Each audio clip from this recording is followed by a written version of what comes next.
Hey guys, welcome to the show. Today we've got two special guests, Jeff and Alejandro Celis. They're lighting technicians from London and also cousins.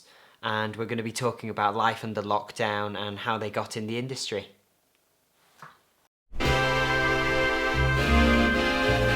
The Tungsten Show. There we go. I felt like it was too contrasty, so I brought in a bounce board.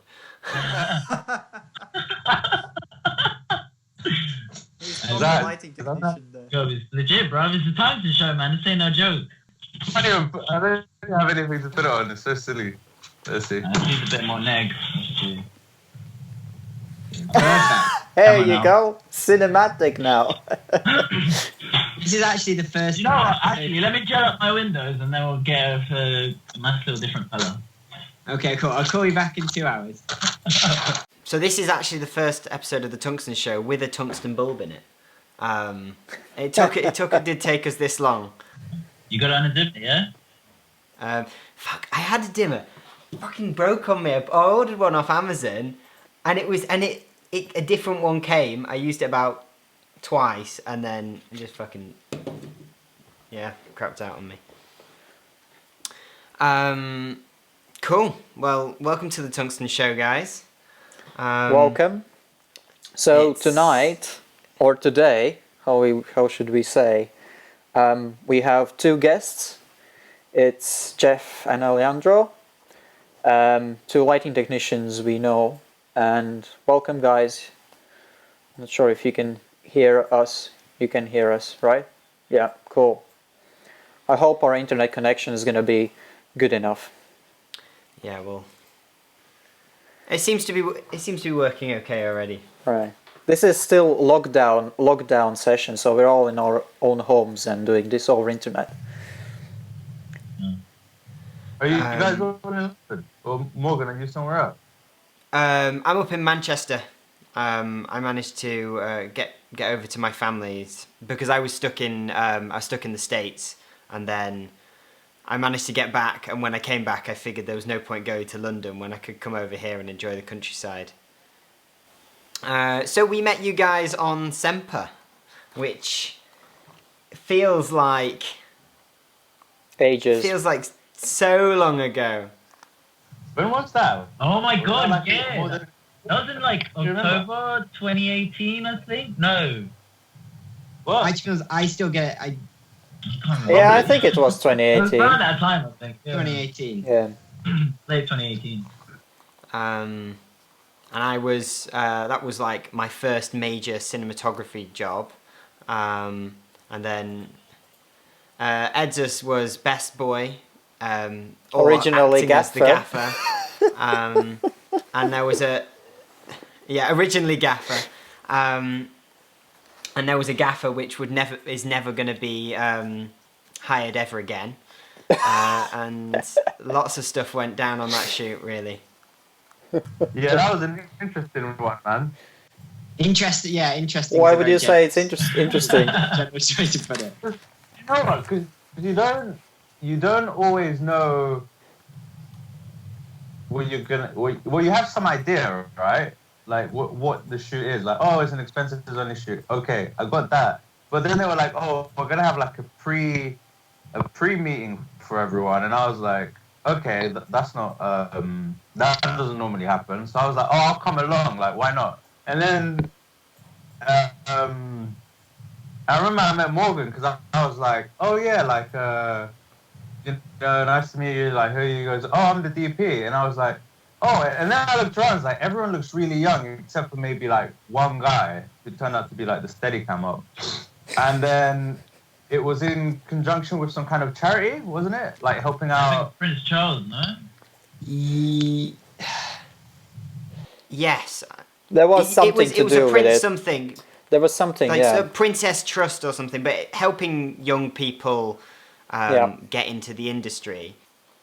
They got some finance from this charity, I think, for the film. Yeah. And then that allowed trainees to come on. Yeah, trainees to come on board. Yeah. Since we met then back in 2018, where where were you and where have you come to? I mean, Jeff, do you want to start us off? Yeah. So when I met you guys, I was still newish. Like I knew stuff. Like I was starting to go on like the more bigger shoot. But I wasn't working like constantly, like all the time. So whenever any other shoot would come up, like expensive shoots, I would just do them because like you never know who you're gonna meet or what route it was gonna go down. And since then, it's just been I've been getting on more TV shows and stuff like that. So I've done a couple weeks on The Crown and Killing Eve and some other like Netflix and Sky shows come out. Like one was called The Third Day and the other one Behind Her Eyes, and then commercials and some music videos as well. I haven't done any features. I don't think. No, I haven't done any like big features or anything like that. So I kind of circulate around those areas and just do dailies mostly, like no long term. So what got you into the kind of the Netflix, the TV scene? What brought you into that? Yeah, so I know I was doing a lot of shorts and a lot of music videos, and then someone called me up and went, "Oh, are you available on so and so day?" Like a guy I'd worked with quite a bit. In fact, I met him on an FTS shoot. Okay. Around the time maybe I met you guys. But he just called me. He's like, "Oh, do you want to do a day on this show called Bulletproof?" Which again was like the Sky show. So I did one day on that, and I was completely not out of my depth, but it was like using stuff I'd never used before. So it was like, and it's not just that. It's when you're on these TV shows, the crews are much bigger. So you just have to fit in and get on. Like the moment you get there, people are just giving you instructions. So you just have to figure out where you have to fit in. Like no one's. Yeah. It's not always very specific. It's not always Jeff. You do this and you do that. And you do that. The gaffer might just come and be like, "Oh, I want like an 18K here, and then some diffusion in front of it, and then all right, let's run some 0.1 cable, blah blah blah." All this jargon, which if you're listening to it for the first time, you're like. You just see everyone just knows what to do and where everything is, and you just have to squeeze in and just figure it out. And it also becomes quite hard to kind of ask the question, even though like my first experience like that with that, I felt nervous to kind of actually say, you know what, I missed 5 out of the 10 points there. Can you explain them again? And thankfully there was somebody there that could kind of. They could tell, and they were quite generous with it. That was when I was working on Endeavour. I did a daily on Endeavour, and I arrived and I was like, "Oh shit! Like, this is quite a big step." Yeah, I know that feeling because the thing is, I had that feeling on that show, and then I had it again not long after that. So one guy I'd met on that show. I don't know if he thought I was more experienced than I was. I don't know. It's kind of weird, but he was like, "Oh, come and do this." It was some kind of music promo for like some Christmas album or something like that. But it was in like this the backstage center in Purfleet, which is like really East London. It's an amazing studio. And then he was like, "Oh, this is the plan." He just showed me the pictures. Like, "All right, let's do it, guys." And we were doing stuff that I had never done before at the time.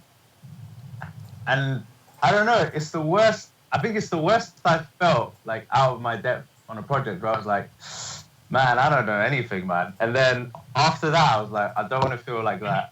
I don't want to feel like that again." So then I just started researching a lot more about, what cables do what and how much power you need and how to tie stuff off. I think those are important things. When you start getting on bigger stuff, like just learn you only have to learn like 2 of them.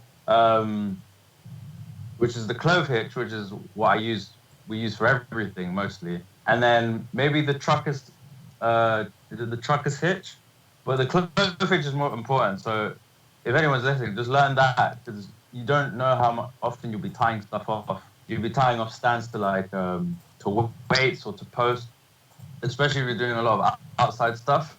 No, I mean that is good advice because I mean the clove hitch is so good because you can have it under a lot of tension, and then you can come over and you can undo it really easily. The challenge is if you're kind of amateur, you just tie kind of 5 knots one after another, and you come back and try and undo it, and you've got no chance. That's the worst thing you can do. Like when I was starting out, there was a guy that I worked with. Yeah, we're really good friends now. And this was like an NFT shoot, and I thought that he knew what he was doing because he was like the gaffer. I was like, all right, this guy knows what he was doing. And we had to send up like this polyboard really high, like an 8 foot, like an 8x, really high. And then it was held together it was like 2 stands, the 2 stands, pulley holder, all of that. And then he just tied it off, and it looked like he was setting up. You know, like if you're like in those movies when you set up like a perimeter of like ropes of like cans because you're scared someone's gonna like come in. It looked like that, man. It just looked like a web of like ropes just tied, and I was like, oh right, so that's how you do it. And obviously, like we've known each other for a while now, and I was like, do you remember that time when you tied it off like really badly? He's like, oh yeah, I didn't know what I was doing, man. And it just looks so. And there's a video of it. And there's all these ropes just everywhere, and you look up, and this stands just shaking in the wind with this polyboard at the top of it. Oh my god! It was, it was just really funny looking back because you expect the gaffer to know, and at the time he didn't. I'm not saying they don't know. I'm saying once you get on like a TV show or something, the gaffer knows what he's doing, man. Because there's no way he got to that position just by fluking it. You know what I mean? Yeah, of course. Ali, maybe you should join us and also explain what you have been done since Sempre. Yeah, I mean, like when I met you lot, I think I was probably within the first month of me actually basically quitting everything I had done before and just kind of trying to go full time again in the film industry because I'd been like basically working part time, like doing expenses, like really low paid stuff, but it was more kind of as a runner or camera trainee.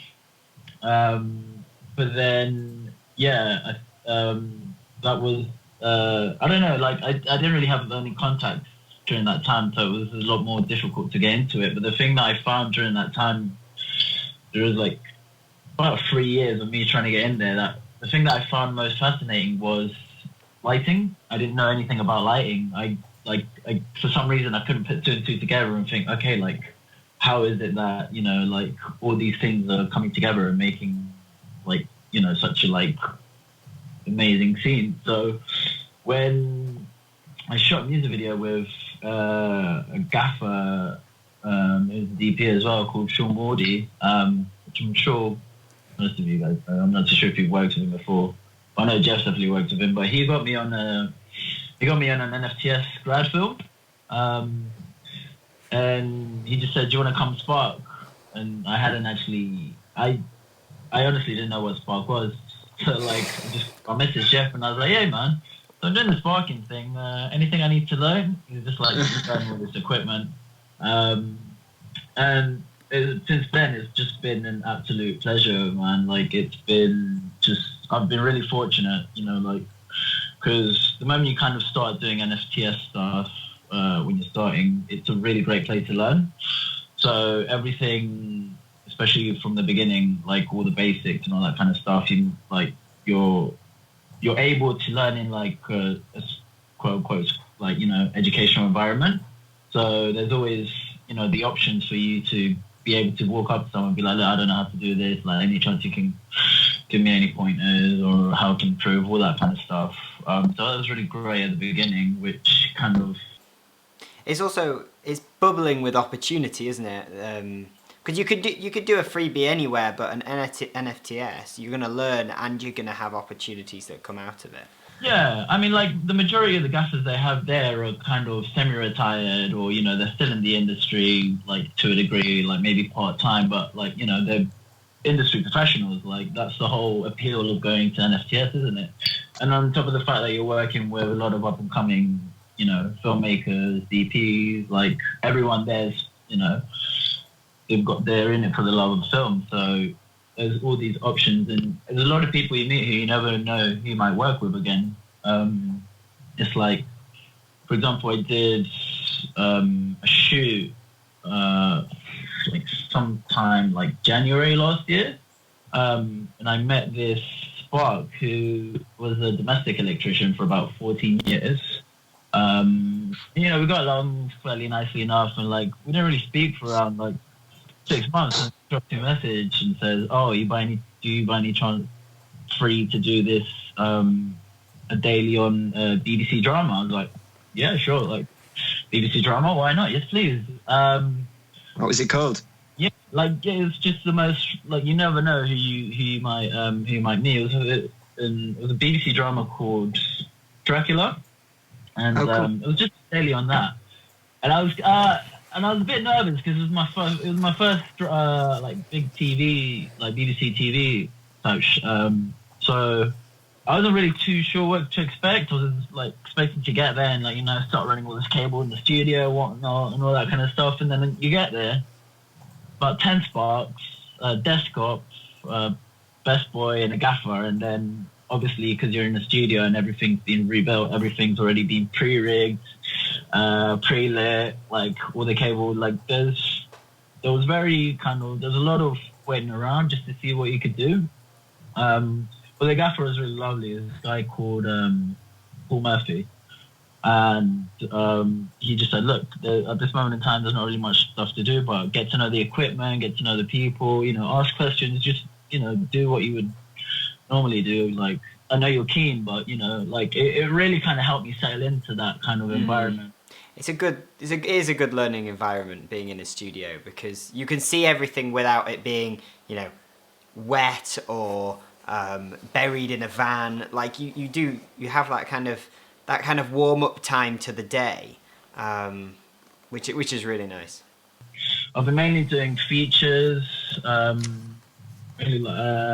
music videos, shorts, commercials. Been doing a lot more commercials actually, which is always quite nice. Which features you have done? Is it like you're talking about major features or like low budget stuff? No major features quite yet. Like loads of mid budget features, although there's not really many mid-budget features anymore. Okay. But generally, like, I quite enjoy features in the sense that,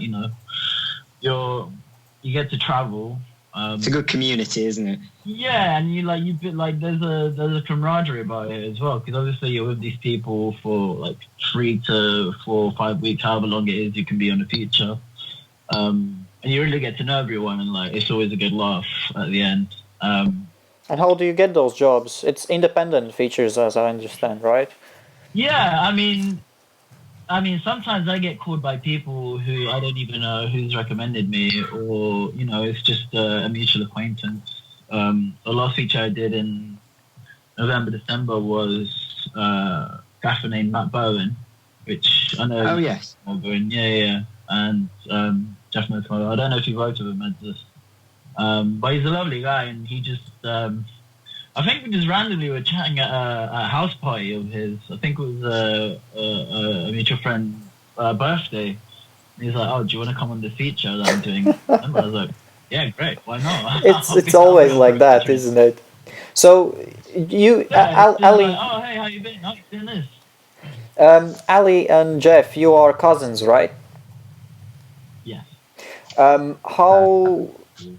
How does that influence the way you work? Did you both start to work in film industry at the same time, or did one of you showed it before, or how does it? We almost started studying film at the same time. So I started doing film in college in my first year, and then Jeff started then, and then we kind of just went on from there, and we've been kind of working together since. When did we do Animal again? kind of like 4 or 5 years ago. Yeah, it's about 5 years ago. We just started doing little bits here and there, like. We were doing different things. So he was studying, and then I started working at like a production company called Film Pill. I was there for about 3 years. And then, funnily enough, similar to Ali, through Sean Waldy, through a mutual friend of Sean Waldy, I met Sean. And Sean was like, he helped us shoot some like events or something like this. And then he was telling me how he was sparking and doing all this stuff. And I was like, oh, can I just like help you out one day?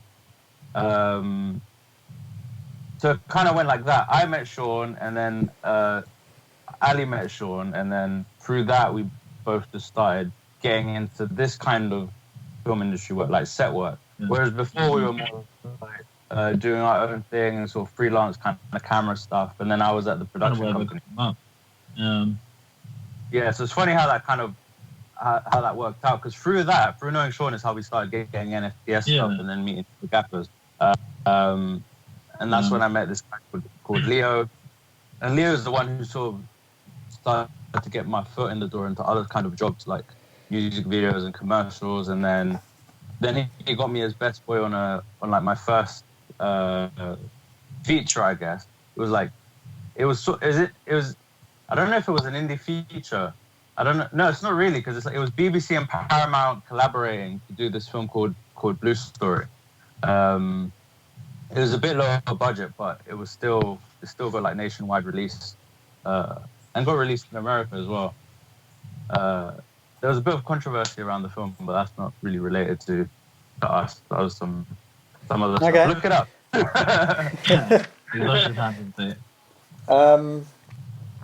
And did you help each other to get those jobs, right? So you kind of So funny enough, the way I met both of you was because Jeff got a paid job, and he was like, "Oh, I already this man like I'm gonna go do this job." I was like, "Okay, cool. I'd love to jump on this and just still learn," because it was like maybe my 5th job. I was like, "Yeah, it'd be great to get some more experience and whatnot," and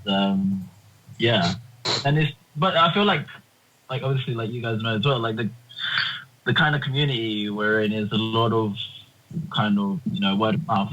So if you're lucky and people like the way you work and they see like you're hard worker and you're really trying, and it, like people will recommend you and say, "Look, if I can't do this, like I know like 15 other people, 20 other people who I can send you their numbers," and it's just like a constant passing of like contact. Yeah, and you can really build momentum up, can't you? Especially with just being genuinely nice. Like that's such a huge part of it. It's just like having a laugh with people and just being friendly with people. We're kind of blessed that we work in the film industry. Like we get paid decent wages, like for basically not really doing any rocket science or like brain surgeries. You get me? Like we can have a laugh at work. And we get to do what we like, which is being creative. And it's amazing. Do you guys work with? Do you tend to work with the same crew, same people, with the same teams, or do you switch from job to job? It's different. I tend to work with the same people, same gaffers and stuff.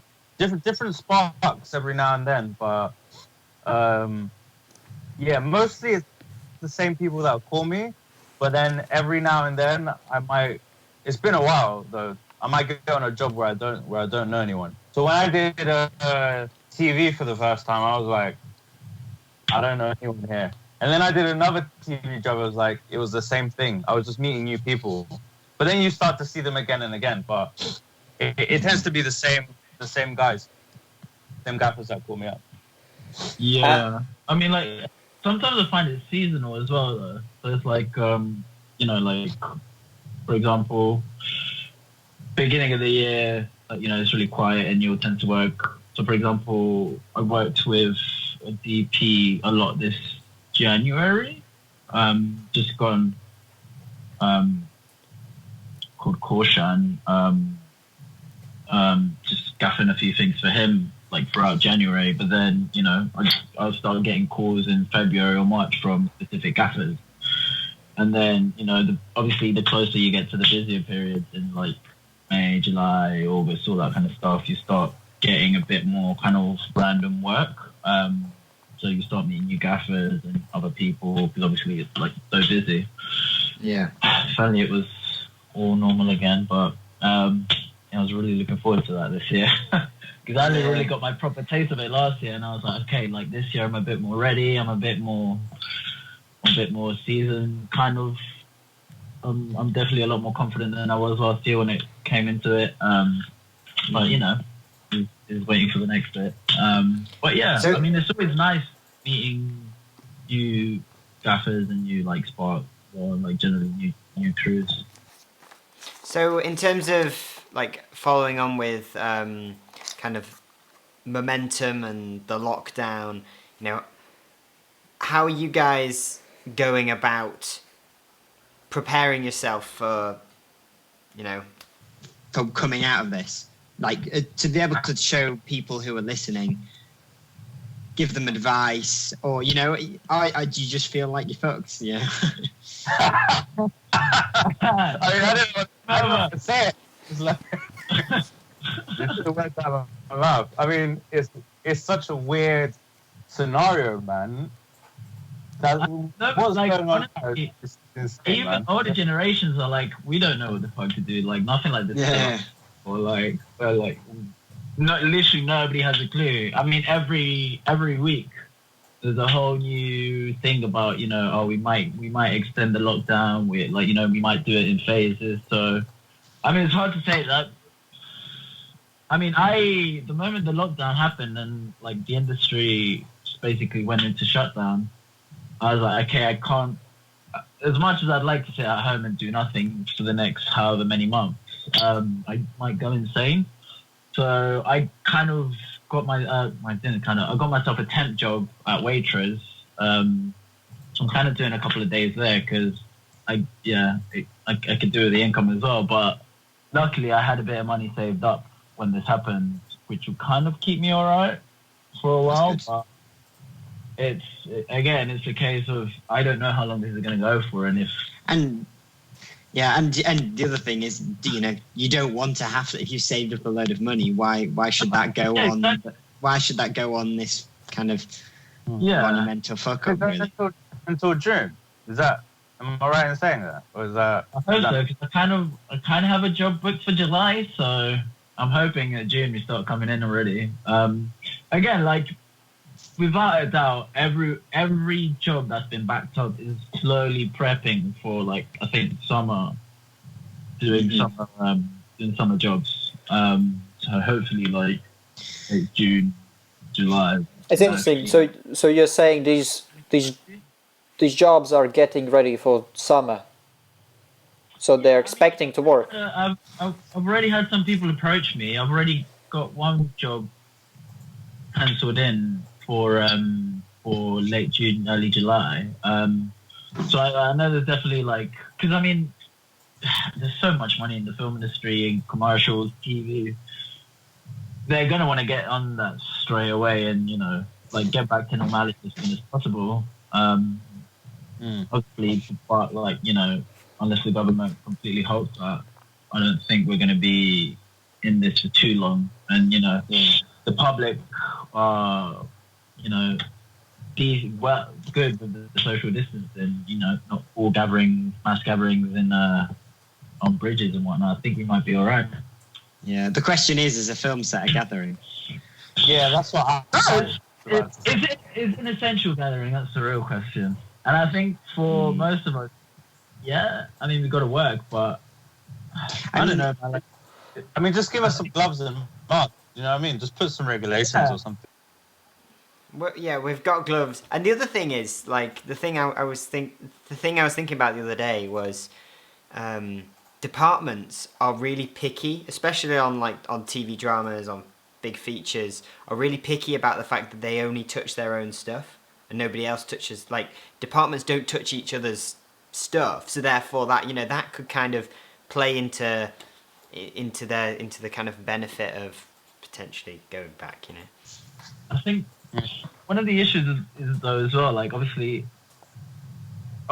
so many short shoots tend to have such a variety of people coming and going. I think that is obviously a massive issue. I mean, like the last job I did before the lockdown, you know, when everyone was kind of seeing coronavirus being a bit more serious and whatnot, like the first couple of days we joked about it, like, you know, but everyone was generally like, you know, no handshaking, everyone was like this and the other, and then by the end of it, it was like, you know, people coming in with gloves, like masks and all that kind of stuff. So yeah, it's one of the last jobs I did was like that as well, where they had a nurse, and she was giving out like vitamin C and stuff, and she had gloves and. But no one was wearing the gloves and masks. But on the actual set, I think the directors had come in from America or something, and they were like in their own wall. It was just walled off. They were like walled off, and everyone was just sort of separate because I guess it's not that the panic was coming in, but you know, the production company just wanted to be sure, you know, especially when it's like these hotshot directors. They didn't want to get infected or anything like that. And then a week before that, I had another shoot with that gaffer Leo I was talking about, and that almost got cancelled the day before because of the virus. And then it was weird how it happened. It was like, okay, cool. Well, it didn't get cancelled, so I guess we're cool. And I literally had one job. It was going to be my last job before this TikTok. And the day before, it was all confirmed in the morning. And then when it got to the afternoon, they just called me and go, oh no, production got freaked out, and then that's it. And that was the last job I was gonna have. And did they pay you? And I don't know. No, because it wasn't like a commercial. Those rules weren't necessarily in play. So no, I didn't. I mean, they tried to sort something out, but it didn't happen in the end. And I was like, fine, whatever. I didn't really. Normally, I'd push for it. If it was like a commercial, and there's like a proper production company behind it, then I wouldn't let myself get messed around because it was a different kind of case. I just let it slide. I was like, fine. And are you guys part of Back 2? I'm not, you know. Aren't you? Well, basically, then you definitely don't know, because lighting branch currently is seeking out information from productions that are currently going on, and they are trying to figure out from people who are working now in the film industry how these film industries can adapt, and basically they kind of want to create a to-do list for production companies for them to easily follow some regulations that would help them to be able to make these productions happen, because they are not banned legally. Legally, you can film. Film production is not banned as long as you keep those, you know, health and safety procedures in the film production, and everybody follows them. In theory, film production can happen. Nobody can ban it. So they're kind of trying to figure out a way how they could pursue production companies to keep doing and not be afraid of, and get the jobs back rolling now, which is interesting. Yeah, because I suppose they just feel like the responsible thing is just to cancel everything, but you can't cancel everything forever. There has to be a point where people start going back, and the money starts flowing again. And they're trying to help production companies to ease this out. So if you have, you said you have worked for those couple of shoots which were part of by the time the lockdown was there. Did you actually have any production where everybody would be wearing masks and be cautious, or have you had that experience yet? No, I think I don't know. Like I think it was still far too early on in kind of. Okay, I see. Yeah. Pandemic before everyone was.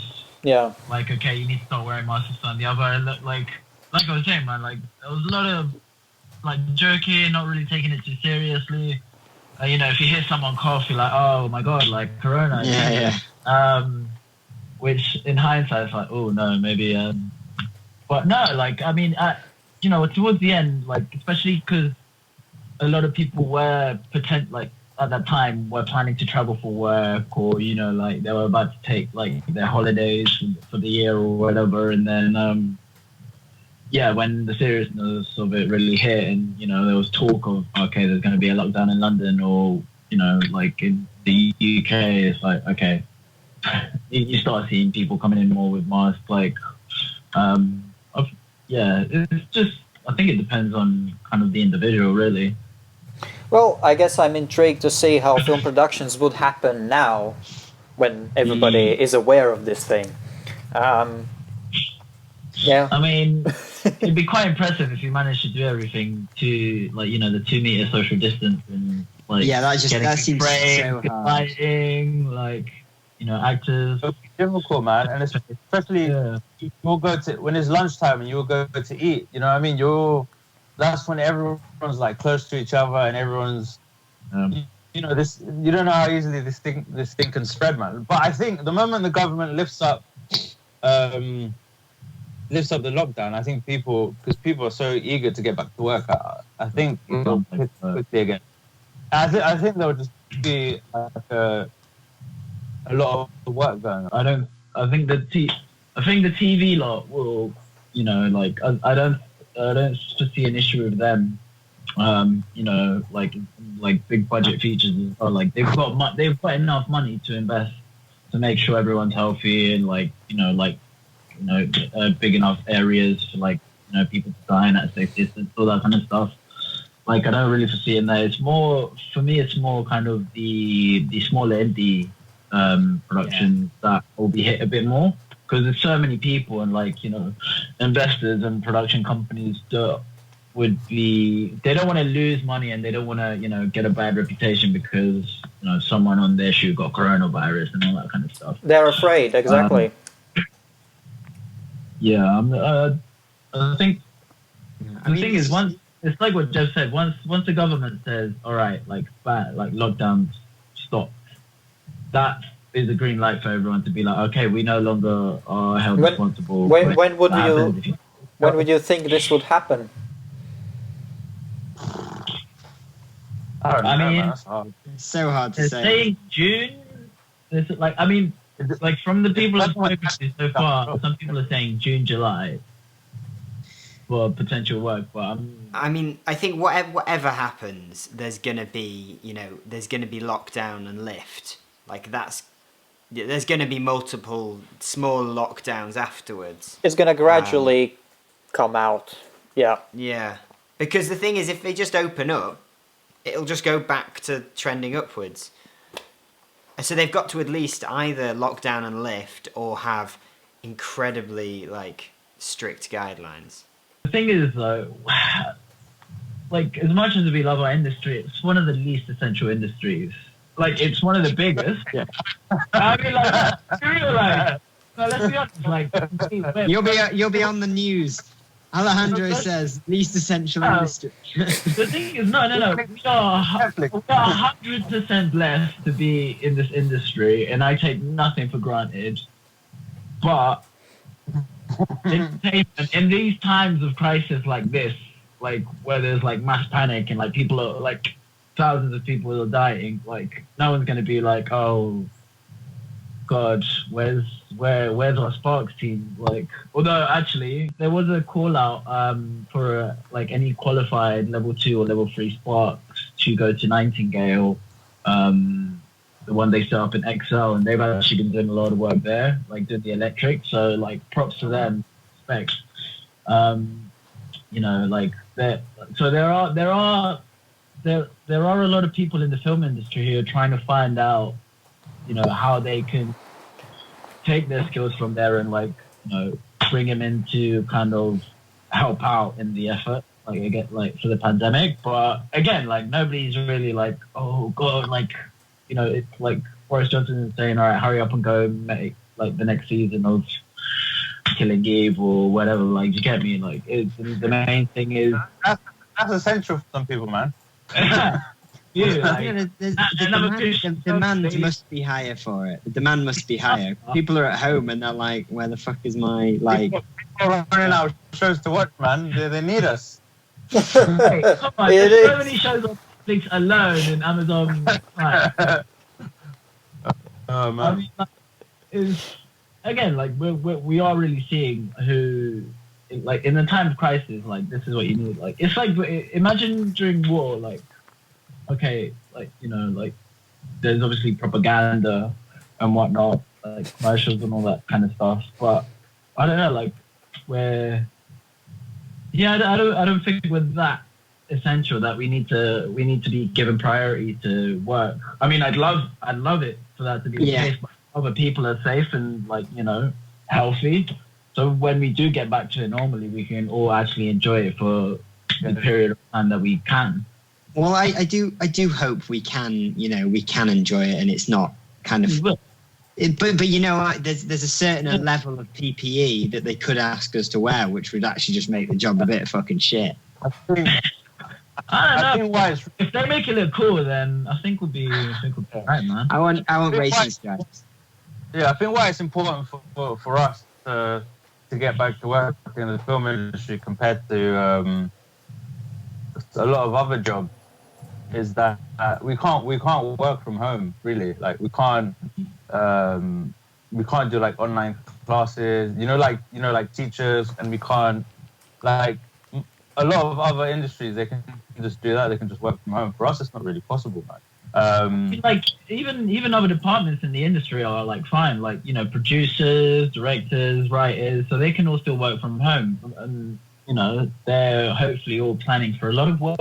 I was going to say it's arguable that the work will actually be ready for production by the time we go back. There'll be a lot more that's kind of like almost on the starting line.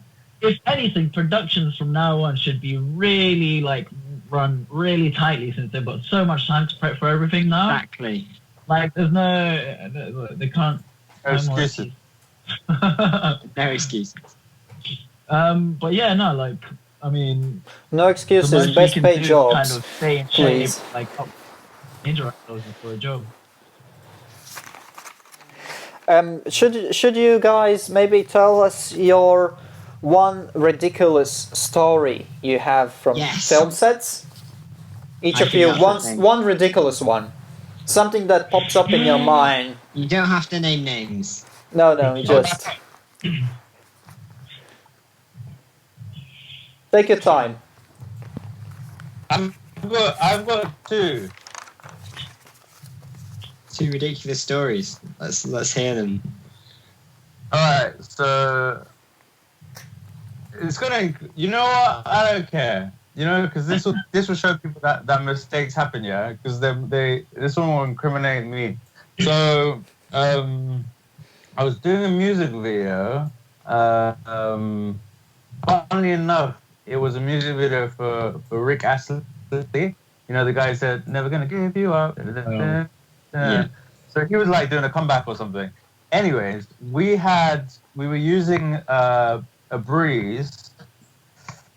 I can't remember which. It was one of the bigger ones, man. I was still fairly new, and we were using it outside. And Ali knows the story actually. We were using it outside, and I'd never built one before, right? And it's funny because after this,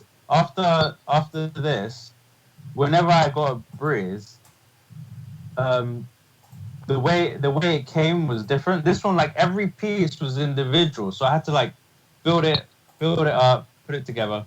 I watched a tutorial the day before because the gaffer told me sort of what the kit was, and then there was this one little metal thing, this one little metal bit where I was like, oh, I don't know, I just didn't put it on for some reason. I was like, oh, I don't really get what the point of this is. It doesn't go anywhere. Anyway, we set up the light, we put the diffusion on it, film for a bit, Anyway, when we switched off the light and it came back down, because I hadn't placed this little metal bit in front of so you have the bulb, and then you have like a glass thing that you put over that, and then there's the metal bit that goes at the end of that. There was a hole in the diffusion, like a perfect circle in the grid that comes with the breeze. And obviously, like, my reaction to that was just complete panic, man. I was like, I can't believe this is just happening. Obviously, I told the gaffer, I was like, look what I've done, and he was a bit like, oh shit. And then to make matters worse, when we were packing up the breeze and I had to close it, there's a certain way you have to do it, yeah? And it's so weird because after this, whenever I've closed the breeze, I haven't had this issue. But I'm there like back and forth, wrestling with this thing and it wouldn't shut. and then one of the plastic arms inside the, it's an umbrella, so it's got all these little arms that opens up. It snapped. It just snapped, and I was like, how? I can't do any more damage to this light. I have no idea. Really. And then that was it. And those were one of the situations was like, okay, well, I guess my career's over. It hasn't even started, but I guess it's finished. But no, it didn't. It carried on, man. And now I'm still working somehow, man. But it just shows that you can make mistakes. As long as they're not really bad, man. I think if you...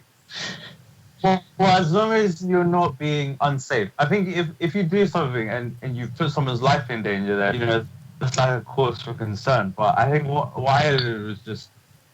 I damaged a life. I'm not telling people to just be reckless and start damaging everything they touch, but things happen, man. Things happen on when you're starting out, and it's not the end of the world. As long as it's not that bad. That was it. That's embarrassing story. Ali, do you wanna give us one? Do you have any? I mean, I'm sure this is quite a regular occurrence with a lot of people, but it's a classic, just a classic 20 by 20 frame story. Okay. Like I was doing a couple of pickups for a feature beach shop back at some point in like September, I think, or November. Sorry, September, October, and basically we had a 5K out, and we were like, okay, like we wanna get 2 fuck offs, 20 by 20 frame, bit of muslin bounce on it, go up to the top, and like we'll just tie it off on way down and everything. And basically we were in this section, like this was in like a place called Goodmays Hospital. It's like this like old mental asylum, like really fucking freaky place, like shooting at nighttime. It's just like classic horror movie type tropes. And like there was like this, we were in this wind tunnel bit, so we like, okay, like we're obviously gonna get some pushback from this thing, like so let's make sure everything's tied off, like weighed down and everything. So we like tied it off to all these 4 poles. So you had a 20 by 20 in a wind tunnel? Yeah, basically. And like we really didn't want to do it. We were like, this can only go so well. But the DP was like, yeah, she really wants it, and she wants it to come from a really high angle, like moonlight type thing. So I like, okay. We tried it. Obviously, wasn't gonna happen. So we're like, all right, we'll just do it on the bottom, and then that should like counteract it, stop it from tipping over it, like and breaking anyone. So we even tied it off to the Jenny. So we were like, the Jenny's quite heavy, and it's gonna do that, right? Put all the weights down and everything, and then everything was going really well. I was like, okay, like anyone for a coffee run? So yeah, like go for the coffee run and like come back, and I'm just like literally the other spark, who was the best way, I was just like, oi, quickly help. Basically, both fuck off stands were at 45-degree angle. The Jenny was basically like slightly lifted up because like it had been pushed that way. And like literally you've just got this spark like holding on for dear life on this other like fuck off, just keeping it on the ground somehow. And we were like, yeah, no, we need to finish the scene off as soon as we can because like this is just not gonna someone's gonna break. But yeah, it's like never leave your spark colleagues alone in a wind tunnel over 20 by 20 on spark. It's not gonna happen. Even if you tie off to Jenny, it's not gonna do much. Jenny's gonna go flying with him. You need to learn your physics, I guess. Yeah. Man, This is nature. man. No, nature takes it, man. Alright guys, one more thing from you. Not sure you have got it by hand, but do you have your favorite tool to show us? Oh yes. Favorite tool? Ooh. Let me see. My bag's here, man. I haven't. I don't know how close you guys are to your bags. They're ready. You never. I mean, most like, I don't know how much you can see of that. Oh, there we go. Where is it? Oh, actually. You know what? It might be a bit lame, but it must be nice, man. Nah, see? That's not lame, man. Stanley's cool. These, for me, it's my gloves. Okay. Free gloves, man. I got these on my first feature, and they've been so good to me. You love your gloves. You love your grip, right? Yeah, man. Like you gotta, yeah, and you know, keeps your hands safe from electrocution and burning and all that good stuff. And what type of gloves are they? They're Provision. So, actually, a slightly gruesome story about it. So basically, went to Leeds. We were shooting this feature in Newcastle. Went to pick up the equipment. They gave us these free gloves. And when we came back to drop off some of the stuff, because we were driving down to Ipswich, I think it was, to finish it off, we heard that one of the guys in the at Provision basically climbed up to get some stuff and got himself caught on one of the racks and degloved his finger because he had his ring on it. So try not to wear any jewelry or shit, like, you know, around fingers or anything. Because the moment I heard that, I was like, yeah, I'm never putting any rings or earrings or like whatever, man. Like, there's just no point because I was just like, nah, man. Like, gloves only, man. Like, that's why I'm like, I'm telling you, man, they'll protect you and keep you safe. Yeah, I think they were even talking about him potentially losing his finger. So I was like, yeah, no, that's man. Jeez. Yeah, man. So look after your hands, man. They're what we get paid with. And what about you, Jeff? What's your tool? I was gonna go with the Stanley knife by Stanley. Like this. Okay. Got the titanium alloy plate. Actually, I don't know what. Do you know what? I'm such an idiot. I actually don't know what this thing's made out of. All I know is that it works. It cuts. That's all you need. Because when I'm on set, obviously I have my bag, but what I'm gonna always carry first is my Stanley knife and my gloves. And my gloves are these like cheaper, like DeWalt gloves. I'd say that. And just another small tip is I don't have a tool belt. And initially that was because, you know, I was like, I'm too cheap to buy a tool belt. But then it became a case of like, oh, I kind of like this setup that I have, whereas like I just have like a carabiner with some clips on it and electrical tape and gaffer tape, and I just clip that onto myself, carry my knives and my gloves, and that's really it. And just have your bag like nearby where it's accessible, and you'll get by with that. When you're starting out, if you want to get a tool belt like later on further down the line, that's fine. But when you're starting out, it's not really that expensive. I mean, this is just a piece of sash and a carabiner, man. That's like sash you put on a set, and that's a cable tie. Do you not find that when you started out, you had all this stuff, and then the more as you go along through the industry, you just like slowly getting rid of stuff that you're like, oh, well, I don't really ever need this. But yeah, like holding off. I kept holding off getting like a belt. I was like, oh, you know, not today, like blah blah blah. And then eventually I was like, oh wait, I don't need it. I don't need it. And when you start gathering like little projects here and there, you need it even less because it's normally the sparks that will need to be more hands on with the kit. Yeah.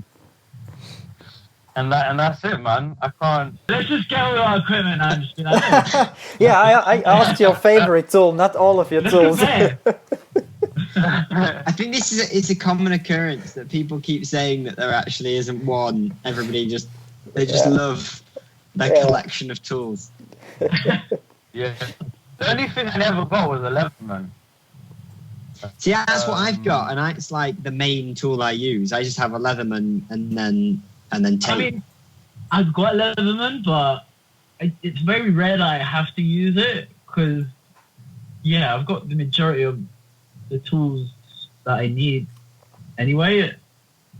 But I just keep it handy because, you know, you never know that you need some quick access. This one. A third party DeWalt. Was that there? Well, yeah. Classic. Yeah. But that was stuff. Again, all this is just out of cheapness. Like in the beginning, when you're starting out, you're just doing expensive stuff. It's like, well, I need to have some basic kit with me. Let me just get some stuff that isn't gonna break. And if I lose it, it won't be such a big deal. But then I just kind of carried on with that kind of doing thing. And even till now, man, that's all I've got, man. Anyway, I think what we should do is we should wrap things up. Thanks for coming. Thanks for listening and thanks for watching. Please check us out on Instagram, like and subscribe, and I hope to see you soon.